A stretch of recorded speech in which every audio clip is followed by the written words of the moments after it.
வணக்கம் நேயர்களே, தஞ்சாவூர் சமையல் சந்தோஷினி. வாங்க, அரிசியில் சாஃப்டான அப்பம் செய்யலாம். சூப்பராக இருக்கும். ஒரு கப்பு அவல் எடுத்திருக்கேன். அதே கப்பில் நீங்கள் எடுத்துக்கணும். அவல் எடுத்திருக்கேன். ஒரு கப் பச்சரிசி எடுத்திருக்கேன். நைட்டே இது ஊற வச்ச அரிசிங்க, பச்சரிசி. ஒரு மூடி தேங்காய் எடுத்திருக்கேன். ஈஸ்ட்டு கொஞ்சம் நம்ம போட்டுக்கலாம், உடனே செய்கிறதுக்கு சூப்பராக இருக்கும். கொஞ்சம் உப்பு தேவையான அளவு. இதை நம்ம இதை அரைச்சிட்டு வந்துடலாம்.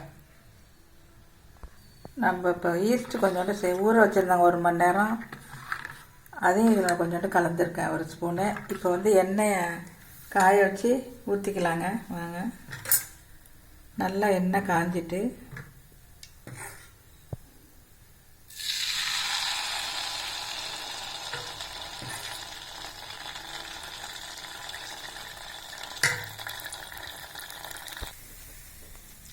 இப்போ எண்ணெயில் போட்டு நம்ம இப்படி எடுத்துக்கலாங்க. அப்பம் மாதிரி சூப்பராக இருக்கும்.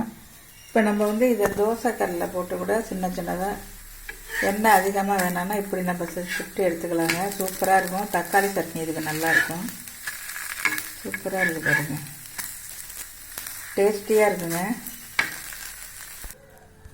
வாங்க, இப்போ இந்த பாருங்க சாஃப்டான அரிசி அப்பம் நல்லா செஞ்சாச்சுங்க. வெள்ளை வெள்ளைன்னு இருக்கு பாருங்க, சூப்பராக இருக்கும். குழந்தைங்களுக்கெல்லாம் ரொம்ப பிடிக்கும். இந்த மாதிரி நீங்கள் பனியார் சட்டியில் கூட ஊற்றலாம். அப்போ சூப்பராக இருக்குங்க. அதே மாதிரி நீங்கள் செஞ்சு பாருங்கள், சாஃப்டாக இருக்குது. இந்த வீடியோ பிடிச்சிருந்தா லைக் பண்ணுங்கள், ஷேர் பண்ணுங்கள், சப்ஸ்கிரைப் பண்ணுங்கள். வாழ்க வளமுடன்.